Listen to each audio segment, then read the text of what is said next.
cadeau. C'est une conquête, arrachée par les luttes et défendue encore et encore par les travailleurs. Depuis 2005 et la suppression du lundi de Pentecôte en tant que jour férié, nous n'avons pas vu les conditions de vie et de prise en charge de nos aînés s'améliorer. Pourtant, c'était la promesse. Plus d'une vingtaine d'années après ce hold-up, le gouvernement est revenu à la charge, en nous essayant de nous arracher le 1er mai, de le vider de sa mémoire, de son sens, de sa force. Mais nous n'avons pas de nous laisser faire. La CGT, aux côtés des citoyens et des citoyennes, des travailleurs et des travailleuses, s'est battue pour le protéger. Et nous allons gagner. N'oublions pas que derrière cette journée, il y a bien plus qu'un repos. Il y a un nom à cet acquis. Et la reconnaissance de notre force collective. Depuis 140 ans, le 1er mai 1886, et la répression sanglante des ouvriers de Chicago. Partout dans le monde, les travailleuses et travailleurs se battent ensemble pour leurs droits.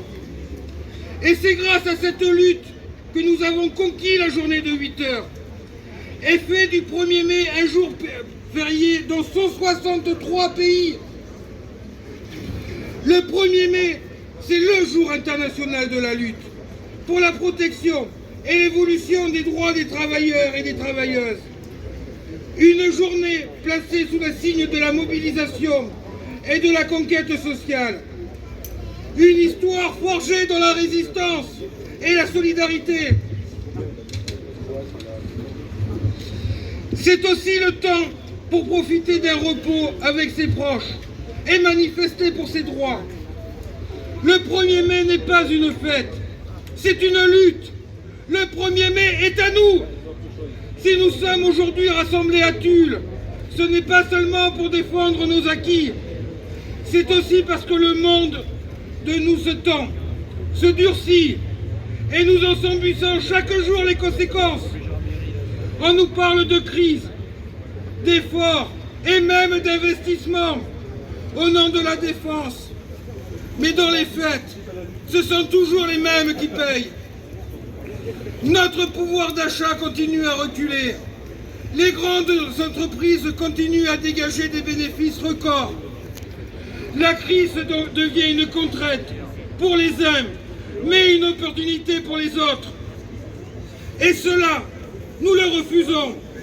Nous refusons que les sacrifices soient toujours imposés au monde du travail. Et nous, précaires, pendant que les profits, eux, sont protégés. Aujourd'hui, la CGT exige des mesures d'urgence contre la vie chère, afin que chacun puisse vivre dignement de son travail. Une augmentation générale du SMIC. Le blocage des prix des carburants pour mettre fin à la spéculation. L'égalité salariale entre les femmes et les hommes. La revalorisation des métiers féminisés et la fin du temps partiel subi. La défense de nos droits au travail contre la précarité. Les CDD, les stages, les intérimaires, les bas salaires, les chômeurs. Rappelons que 211 milliards d'euros d'aides publiques sont distribués chaque année, sans contrepartie aux entreprises. Nous demandons que ces aides soient conditionnées et réorientées vers les financements de nos services publics et de notre protection sociale.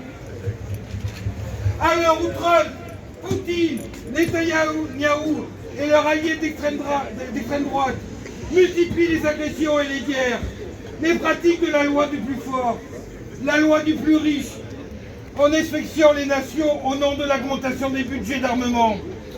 Nous demandons l'arrêt des conflits et nous voulons la paix, juste et durable, mais pas aux conditions des agresseurs. La France et l'Europe doivent sortir de cette surenchère guerrière et affirmer leur position.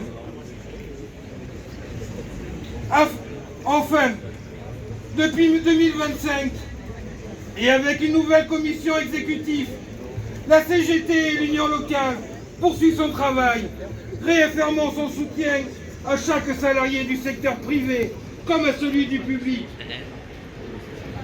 Nous poursuivons notre lutte pour l'égalité, la liberté et la fraternité. Nous poursuivons également notre lutte contre la division qui affaiblit les travailleurs et détourne la légitime colère. Nous continuerons à dénoncer et à refuser la banalisation du racisme, de l'antisémitisme, du sexisme et de la LGphobie. Face à l'extrême droite qui se nourrit des crises et qu'elle provoque, nous rappelons à un 1er mai populaire, solidaire et unitaire. Je vous remercie. Bravo.